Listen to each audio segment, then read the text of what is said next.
Hola, ¿qué tal? ¿Cómo les va? Gracias por estar con nosotros en este programa especial desde la bella y pujante Panamá, donde han venido los jefes de Estado de casi todo el continente, incluidos el presidente Barack Obama de Estados Unidos y por primera vez en estas cumbres, el presidente de Cuba, general Raúl Castro. Como siempre en estas cumbres, los presidentes hicieron grandes promesas de acelerar la integración regional, dijeron que se inicia una nueva era de esto y aquello, y que hicieron grandes acuerdos para mejorar la cooperación económica, la educación, la ciencia y la tecnología. Pero ¿son ciertas estas afirmaciones o son cuentos chinos, pura poesía? ¿Sirven para algo estas cumbres o son un ejercicio de turismo político de los presidentes para salir en la foto en un escenario importante?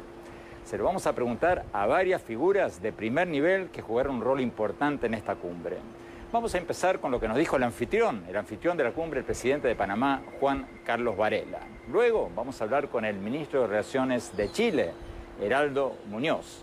Y luego con el presidente del Banco Interamericano de Desarrollo, Luis Alberto Moreno, y con la subsecretaria para América Latina del Departamento de Estado de Estados Unidos, Roberta Jacobson. Empecemos con la entrevista que le hicimos al presidente de Panamá, el anfitrión de la cumbre. Veamos.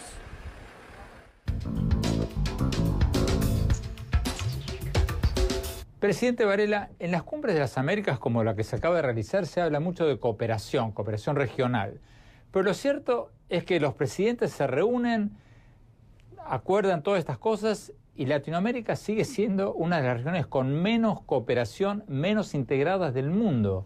Fíjese, acaba de salir un estudio de la CEPAL, de la Comisión Económica para América Latina de las Naciones Unidas, que dice que el comercio intrarregional en América Latina, entre los países latinoamericanos, es de apenas el 19% del comercio total, contra un 50% en Asia y un 60% en la Unión Europea. ¿Se está avanzando o retrocediendo en esto? Sin duda alguna, cuando uno va poniendo las diferencias políticas, ideológicas a un lado y busca a través de la integración y la cooperación mejorar la calidad de vida de los ciudadanos, esto no solo ayuda en temas de seguridad, en temas sociales, también en temas de integración económica, de flujos comerciales, porque se va quitando cualquier ruido que se tenga en el medio por temas políticos. La Cumbre de Panamá se trató de eso, de buscar la unidad de los países y enfocar la energía de nuestros jefes, de todos los jefes de Estado, en enfrentar los problemas que afectan a los ciudadanos. Siento que un clima político controlado, sin duda alguna, ayuda mucho a un avance en la agenda económica. Pero ¿va a haber un seguimiento para los acuerdos de esta cumbre? Porque estas cumbres terminan en declaraciones y después no pasa nada. ¿Quiere hacer pensar a usted que esta cumbre va a tener resultados más trascendentes que otras? Porque la cumbre ha sido diferente. Primero, contamos con un Papa de América que envió un mensaje personal. Contamos con un foro de rectores de universidad, primera vez que se da en la cumbre, un foro de sociedad civil, donde a través de las redes sociales le está dando poder a los ciudadanos para que puedan exigir mejores días, un mejor trato a sus jefes de Estado. Contamos con la presencia de todos los países del continente. Siento un nivel mayor de compromiso por parte de los jefes de Estado y más del 95% de participación. El mismo pueblo está exigiendo que el recurso económico y el tiempo que se invierte en estas cumbres le traiga temas concretos a la población. El mundo requiere de una América unida. Las situaciones que se ven en otras partes del mundo, de intolerancia, de conflictos, de terrorismo, sin duda alguna, ponen una gran responsabilidad en los jefes de Estado de enfocar lo que es la política, la vida pública en servicio a los ciudadanos y buscar todos los mecanismos posibles, las herramientas comerciales, tratados bilaterales, tratados de cooperación, para usar el tiempo que tenemos los jefes de Estado en servir a nuestro país para mejorar lo que es la infraestructura pública, los servicios públicos y la calidad de vida de los ciudadanos. Los retos son los mismos en todos los países, la desigualdad, la inseguridad, la falta de oportunidades, el tema de la educación. Entonces tenemos que compartir las mejores prácticas, cooperar los unos con los otros para avanzar en una agenda de Estado en todos los países. ¿Cómo ve América Latina ahora que China se está desinflando, Rusia está con serios problemas económicos, Europa no acaba de levantarse? ¿Cuál debería ser la estrategia de inserción global de América Latina? La integración y la consolidación de los diferentes bloques en América son muy importantes. La Alianza del Pacífico siento que va a jugar un rol muy importante en lo que es los temas económicos de América y buscarla ya como bloque, como región, nuestra cercanía a Unión Europea, al Asia. Siempre América miraba solamente a Estados Unidos como el país donde siempre se llevaba un nivel de coordinación en los temas económicos. Latinoamérica tiene que abrirse más al resto del mundo y buscar una cercanía entre nuestra región y otras regiones, como lo he dicho anteriormente, el Asia, la Unión Europea, y también una excelente relación de respeto con Estados Unidos y con Canadá, y una consolidación del continente nos va a ayudar a que la estabilidad política traiga al final un bienestar económico a todos los ciudadanos. A propósito de eso, le preguntamos al presidente Varela si esta cumbre no fue un poquito demasiado poco ambiciosa, porque ni la cumbre de presidentes ni la cumbre empresarial propusieron proyectos ambiciosos para una mayor integración americana o interamericana. Es más, la cumbre empresarial dijo explícitamente en su propuesta que este no es momento para proyectos ambiciosos. Le pregunté al presidente Varela si no teníamos que ser un poquito más ambiciosos, buscar un acuerdo de integración interamericano para de ahí, como dice él, exportar al mundo. Veamos lo que nos dijo.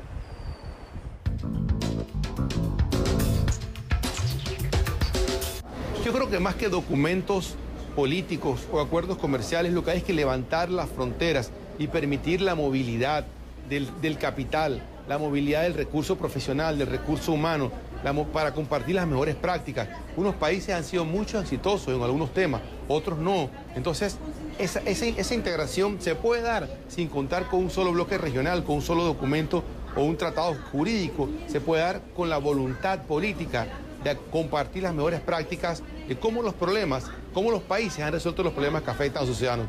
Hay cosas que no hay que inventar, que ya los países la han enfrentado y que ahí solo hay que buscar los países con buenos índices económicos, académicos, de seguridad y ver qué se hizo en ese país, qué se hizo bien y aplicarlo a los otros países. Por eso el tema de la cumbre ha sido prosperidad con equidad, el desafío de la cooperación en las Américas. Hacia el final de la entrevista le preguntamos al presidente Varela sobre qué se acordó en la cumbre en materia de educación, que fue un tema que no salió en los titulares. Los titulares obviamente se los llevaron Obama, Cuba, Venezuela, pero que para algunos de nosotros es de lejos el tema más importante para el futuro de América Latina. Veamos lo que nos dijo.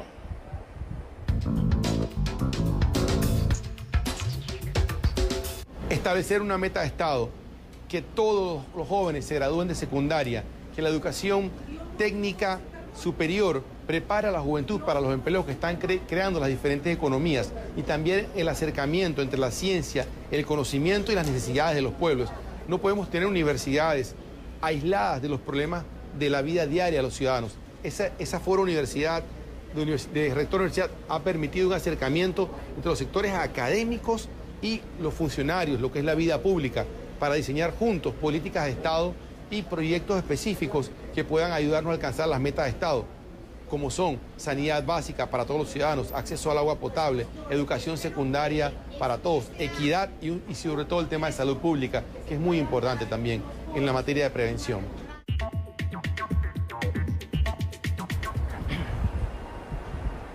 Tenemos que ir a un corte. Cuando volvamos, seguimos con este especial desde la bella y pujante Panamá sobre la Cumbre de las Américas. Ya volvemos.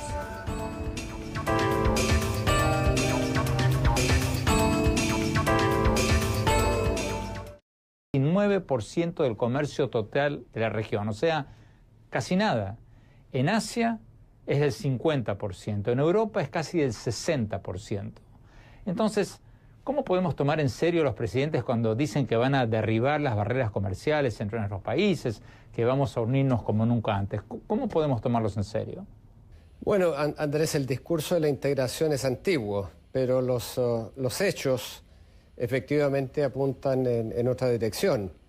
Y creo que estamos en falta, y lo que se requiere a mi juicio es un alto grado de pragmatismo para avanzar a una mayor concertación y una mayor integración en la diversidad que existe hoy día. Por eso que Chile lo que ha propuesto es una convergencia en la diversidad. Tenemos que partir reconociendo que hoy día los distintos países que integran América Latina y el Caribe tienen caminos diferentes para avanzar al desarrollo. Hay distintos modelos ideológicos incluso. Sin embargo, eso no puede ser obstáculo para una convergencia, para una concertación o, por último, un diálogo pragmático, gradual, complementario. Por eso que Chile, siendo miembro pleno y entusiasta de la Alianza del Pacífico, hemos dicho que ¿por qué no comenzar un proceso de interacción con el Mercosur? No para buscar una fusión, no para integrar ambos bloques, porque eso sería francamente irreal. Pusimos sobre la mesa una agenda corta. ¿Qué significa una agenda corta? Algo muy realista y puntual. ¿Por qué no vemos la posibilidad de avanzar en facilitación de comercio, ventanillas únicas, movilidad de personas, intercambio estudiantil? Y así vamos construyendo integración real. Hablemos de otro tema divisorio en esta cumbre, ministro, el tema de las sanciones de Estados Unidos contra 7 funcionarios venezolanos que Estados Unidos califica o acusa de culpables de violaciones a los derechos humanos y corrupción. Pregunta, ¿qué hay de malo negarle la visa de entrada a un país a un funcionario acusado de violaciones a los derechos humanos? ¿Acaso todos los países no hacen eso todo el tiempo? ¿Negarle la visa a gente que consideran personas no gratas? Bueno, yo creo que cada país es soberano para dejar entrar o no entrar a quienes estime conveniente, pero al mismo tiempo nosotros como países latinoamericanos en el marco de UNASUR también somos soberanos para manifestar nuestra oposición a las sanciones unilaterales que no se corresponden con el derecho internacional. Y este es el caso en las sanciones impuestas por Estados Unidos en contra de Venezuela. Estados Unidos tiene todo el derecho, pero también tenemos el derecho a decir qué es lo que no nos parece, y no nos parece que ese sea el curso adecuado respecto a Venezuela. Pero no hay un doble estándar en todo esto, canciller. ¿Por qué, por ejemplo, la UNASUR no denuncia a Ecuador, que hace pocas semanas le negó la entrada al país a unos parlamentarios alemanes que, si mal no recuerdo, venían a hablar de temas ambientales y derechos humanos con grupos ecuatorianos? ¿Y por qué UNASUR, por ejemplo, no rechaza, no condena cuando Venezuela y Cuba no permiten a representantes de grupos de derechos humanos o funcionarios de la Cruz Roja o periodistas visitar a Venezuela o a Cuba? O sea, cuando Estados Unidos no deja entrar a alguien está mal, y cuando lo hacen Cuba, Venezuela o Ecuador está bien. Bueno, es que son dos cosas distintas. Una es el derecho soberano que tiene cada país de otorgar las visas o no a determinadas personas que vienen desde el extranjero, por motivos distintos. Eso no está en cuestión. Lo que está en cuestión es aquí la declaración por parte de Estados Unidos de que Venezuela constituye una amenaza a la seguridad nacional de Estados Unidos y la implementación de sanciones como consecuencia. Son las sanciones unilaterales las que se denuncian en este caso, y no el derecho soberano que tiene un país como lo puede tener Chile de impedir el ingreso de determinada persona. Lo que hay que tratar de hacer es reponer el diálogo, reponer una modalidad de interacción que nos permita zanjar los problemas. Y en definitiva, eso es lo que UNASUR ha estado tratando de hacer.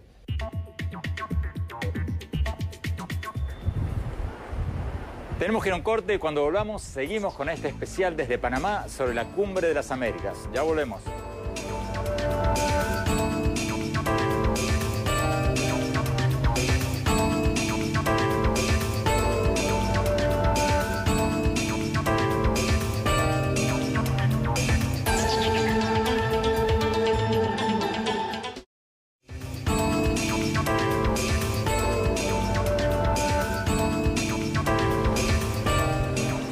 Gracias por seguir con nosotros. Otro de los principales organizadores de esta cumbre fue el presidente del Banco Interamericano de Desarrollo, Luis Alberto Moreno.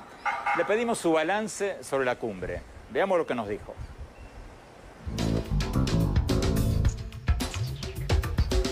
Doctor Luis Alberto Moreno, en la cumbre se habló mucho de cooperación y de integración.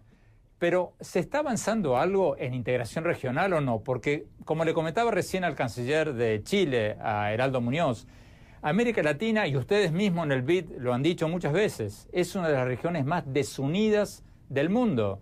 Según cálculos de ustedes, solo el 18% del comercio exterior de América Latina es intrarregional, comparado con el 50% en Asia y el 60% en Europa. Entonces, ¿estamos avanzando en esto? ¿Se avanzó algo en esta cumbre o estamos yendo para atrás?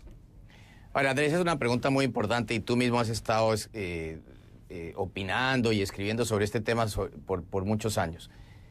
Obviamente que si en Europa la integración o en el Asia está por encima del 50% en el caso del Asia y casi el 65% en Europa, pues algo nos dice sobre lo que nos pasa a nosotros mismos. Y creo que aquí el verdadero reto es cómo integrarnos en las Américas y pensar mucho más en que los productos no son o hechos en Guatemala, o hechos en el Brasil, o hechos en México, sino hechos en las Américas.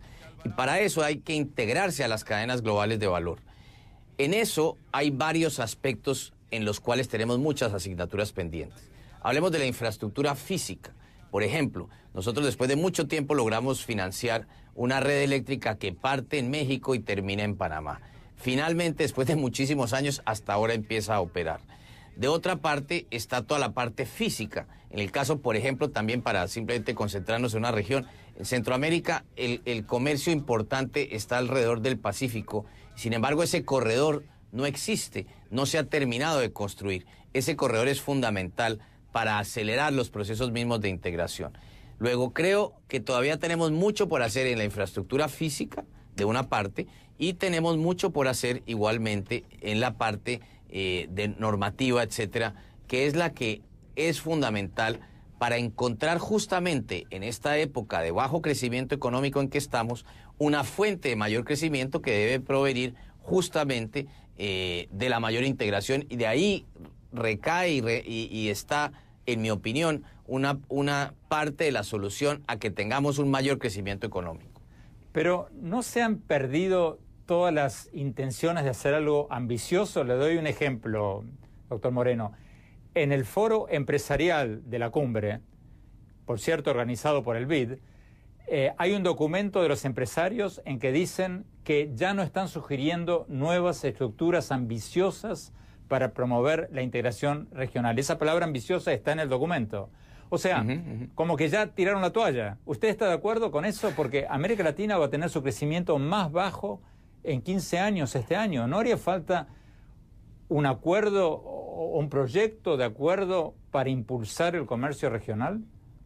A ver, yo estoy de acuerdo con el documento en cuanto a que la idea, por ejemplo, que hace justamente se planteara en la primera cumbre de las Américas hace 20 años, hablaba de un área de libre comercio de las Américas. Por todas las razones que conocemos, no llegamos a eso.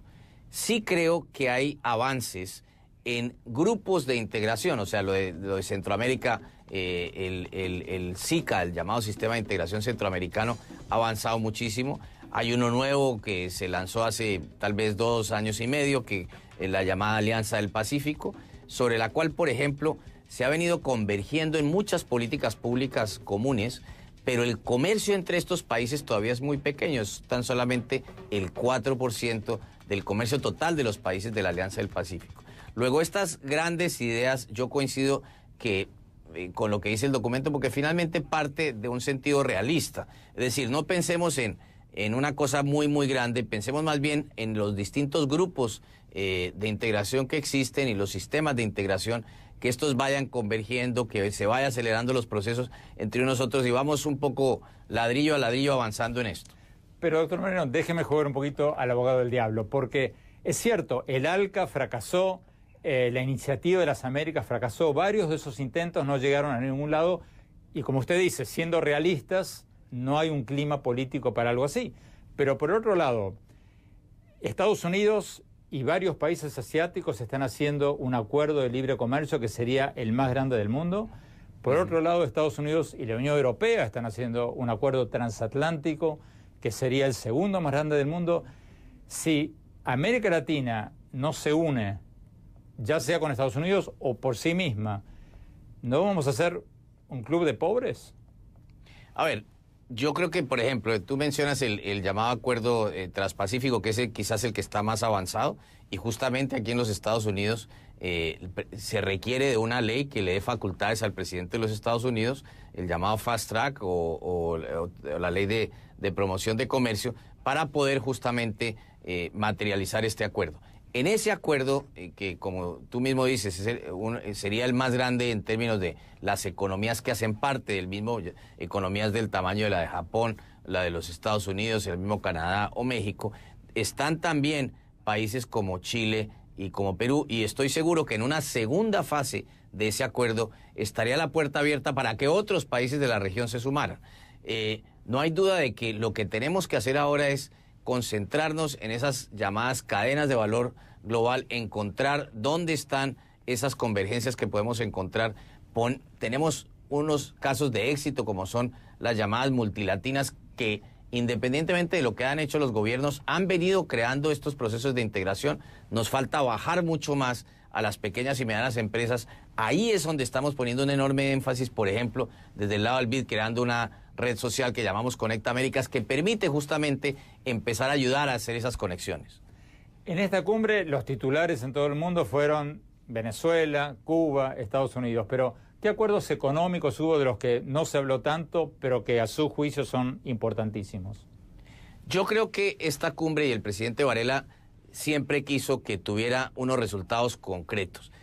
Más que concentrarse en declaraciones, concentrarse en temas específicos, como era el caso de cómo tener un sistema que nos permitiera avanzar más rápido la construcción de infraestructuras que tenemos en la región. Aquí ha convocado a toda la banca multilateral que atiende la región, por supuesto el Banco Mundial, el BID, la CAF, el CABEI, que es el Banco Centroamericano, y allí vamos a tener que trabajar juntos un poco para acelerar estos procesos de inversión en infraestructura. Igualmente, en los temas de educación, crear una especie de organización de buenas prácticas, este tema que tanto has escrito tú, Andrés, acerca de cómo elevar mucho más en la discusión pública este tema de la calidad de la educación secundaria. Eso es algo sobre lo cual va a empezar a trabajar la OEA y, por supuesto, todos los organismos vamos a estar acompañando este esfuerzo. Para finalizar, ¿qué se puede hacer para que esos acuerdos tengan seguimiento y no se queden en poesía como pasa en todas las cumbres? Bueno, tú estabas con nosotros, Andrés, por ejemplo, en la primera cumbre empresarial que se hizo en los márgenes de la Cumbre de las Américas en Cartagena, y nosotros en los últimos 3 años, para llegar a esta cumbre que termina en Panamá, hicimos el diálogo empresarial de las Américas, hicimos seguimiento con cientos de cámaras de comercio, con empresarios, un poco para ir desarrollando esta agenda a la cual tú has hecho referencia. Y aquí lo que es importante es hacer justamente ese seguimiento. En el BID estamos muy contentos de poder acompañarlo, de ser una especie de secretaría técnica, porque en última instancia lo que importa es que esto sea de los empresarios para que haya un diálogo permanente con los gobiernos a todos los niveles para precisamente poder hacer este seguimiento.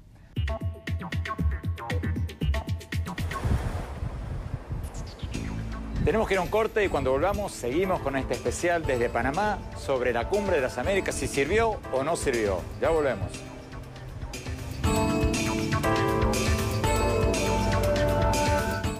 Pero hay también muchos estudiantes que llegan a los Estados Unidos de Colombia, de Chile, mucho más está aumentado de Argentina y de otros lugares. Pero también necesitamos hacer más para publicar las posibilidades, brindar recursos a los estudiantes que quieren estudiar en los Estados Unidos, porque el problema financiero es mucho es parte del problema también. Subsecretaria Jacobson, Estados Unidos está bastante aislado políticamente en América Latina desde que varios países crearon organizaciones como UNASUR o como CELAC para excluir a Estados Unidos de las reuniones y de los asuntos regionales. ¿Por qué ustedes no adoptan un rol más proactivo para ayudar a impulsar la educación, la innovación, la tecnología en América Latina? Porque esas son áreas en que hasta los críticos de Washington están de acuerdo en que Estados Unidos podría ayudar mucho a la región. ¿Por qué no hacen algo más proactivo en esos campos? Bueno, yo creo que no somos tan aislados como imagina. Yo creo que estamos enfocando en educación e innovación en esa cumbre, justamente. Y también hemos visto en la OEA, la única organización en esa región que incluye a todos nosotros, un nuevo secretario general, porque la OEA necesita eso, necesita mucho interés. Pero ahora tenemos Luis Almagro como el secretario general, va a tomar posesión en la Asamblea General en junio y creemos que va a ser un excelente secretario general. Tiene ideas muy importantes para renovar la organización. Hemos visto que en el pasado recién ni CELAC ni UNASUR tiene programas muy concretas, aunque son órganos de discusión. Así que no vemos los Estados Unidos muy aislados en la región. Estamos muy involucrados en América Central con nueva programa de asistencia, nueva alianza con los países de América Central. Estamos hablando de Cuba por la primera vez de una manera muy distinta que en los últimos años. Así que creemos que realmente hay mucho que hacer en esa región y estamos en una posición dejando al lado la retórica del pasado de hacerlo. Tenemos con nosotros a dos líderes de organizaciones no gubernamentales que exigen una mejor calidad educativa en nuestros países. La doctora Nivia Rosana Castellón, de la Red de Organizaciones por la Educación, REDUCA, y ex vicecanciller de Panamá, y la doctora María Victoria Angulo, directora de la Fundación Empresarios por la Educación de Colombia. Doctora Castellón, en esta cumbre se habló muchísimo, aunque los titulares fueron sobre Cuba y sobre Venezuela, se habló mucho de educación. ¿Qué se logró? Yo pienso que antes que nada hay que decir que es fundamental que se entienda que en una de las regiones o la región con mayor desigualdad en el mundo tenemos que hablar de educación, porque la educación es el gran nivelador social y definitivamente si queremos tener menos pobres necesitamos más y mejor educación. Bueno, se habló de educación, pero ¿se logró algo? Yo pienso que lo que se ha logrado en efecto es considerar instalaciones y de pronto algunas ayudas para la medición de lo que está ocurriendo con laboratorios y organizaciones de seguimiento, que eso es esencial. No tenemos estadísticas en América Latina. Se acordó formar una red panamericana para la calidad educativa. Doctor Angulo, ¿qué es eso? Bueno, yo creo que de la cumbre de Cartagena a esta hay un avance. Dejamos los lugares comunes y la sociedad civil pidió varias cosas. Está el espacio iberoamericano que trasciende de lo que había pasado normalmente. Y yo creo que estamos pidiendo reformas estructurales, más para maestros, más innovación, cambios en las métricas y que uno no llegue a una cumbre a decir más y mejor educación de calidad. Queremos decir algo más y mirar qué es inclusión, mirar qué se espera de la educación superior y el espacio que usted me pregunta, lo que va a promover es movilidad, mejorar estándares de calidad entre las universidades de los países de América Latina y el Caribe. Así que esperemos no sea burocrático, sino sea un espacio para mejorar la calidad educativa. Pero a quien quiera tomar esta pregunta, ¿cómo lograr una mayor rendición de cuentas de los gobiernos? Porque nuestros países son los que más gastan en educación y los que salen últimos en los test educativos internacionales. ¿Cómo lograr que los gobiernos rindan cuenta por ese presupuesto que gastan en educación? Yo siento que es esencial que parte del compromiso de las cumbres sea que haya un plan de acción en cada país, y es justo lo que hablamos en REDUCA, un plan de acción que sea presentado ojalá en 3 meses. Y con ese plan de acción y con metas e hitos de logro en cada país, tengamos un marco de referencia local, pero con obligaciones internacionales.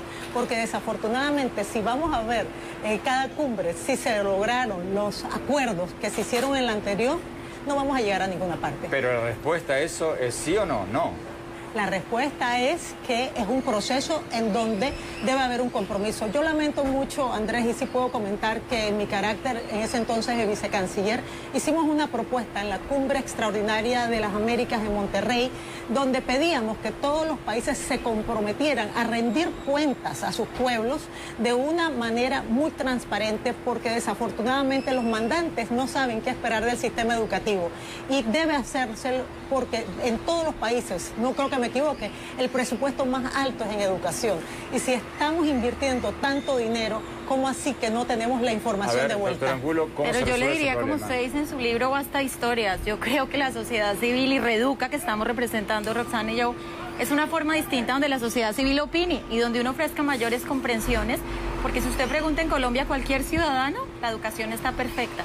Entonces yo creo que parte de instar a que los gobiernos cumplan y pasen a métricas más concretas es que la sociedad civil también mejore su lenguaje, sea más exigente y no nos dé pena pedir que no nos quedemos con pañitos de agua tibia en educación, sino que se aborden los temas que hay que abordar. Recién hablábamos con la subsecretaria de Estado de Estados Unidos, Roberta Jacobson, que hablaba de este plan de Estados Unidos, Fuerza 100.000 en las Américas, para aumentar a 100.000 el número de jóvenes estudiantes latinoamericanos en Estados Unidos y viceversa, Estados Unidos en América Latina.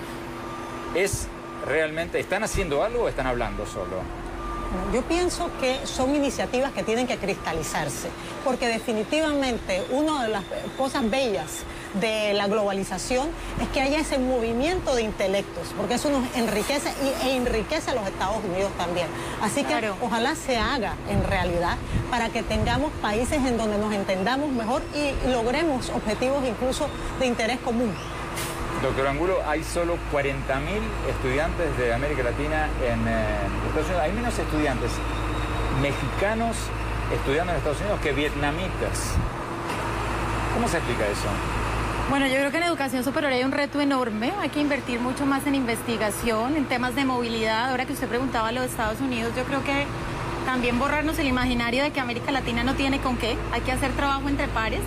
Y ahora que estamos en la crisis del petróleo, pero antes que había muchos recursos por commodities para invertir en becas de posgrado, yo creo que es una vía, pero es una vía si va ligada a algo. Yo no puedo mandar 1.000 estudiantes, 2.000 estudiantes, sin saber en qué sectores, qué quiere mi país, cómo quiero que vuelvan y qué le van a aportar. No es un tema de migración per se, es un tema de construcción de conocimiento.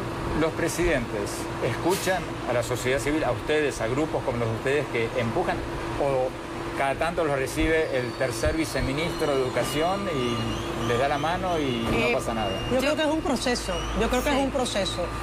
Antes ni siquiera la educación era un tema, pero cada vez hay más conciencia que si queremos romper con las lacras que tenemos en nuestras sociedades, tenemos que educar más y mejor. Y tiene que haber un compromiso y una voluntad política. Desafortunadamente a veces ha sido muy acomodaticio para los gobiernos no buscarse situaciones ni hacer olas. Y en el tema de educación, también la sociedad tiene que comprometerse. De mucho tiempo solo los ministerios y los educadores hablaban de educación y eso es una conversación entre técnicos. Por eso nosotros participando hacemos una gran diferencia porque somos los usuarios y los beneficiarios del sistema. Yo insto a toda América Latina que haga exactamente lo mismo. Doctor Angulo, 30 segundos. ¿Cómo lograr que los gobiernos hagan algo y no solo digan que la educación es una prioridad? Yo diría que nos dejen de ver de una forma solamente amable y que nos comiencen a ver como un actor que aporta y no solo plata. En el caso de los empresarios, la responsabilidad social es cuánto aporta. Y los empresarios quiere decir, nosotros queremos innovar, nosotros queremos pensar con usted. Cuando eso pase, creo que la relación gobierno-sociedad civil va a avanzar. Muchísimas gracias. Vamos a un corte y mi opinión sobre si esta cumbre sirvió o no sirvió. Ya volvemos.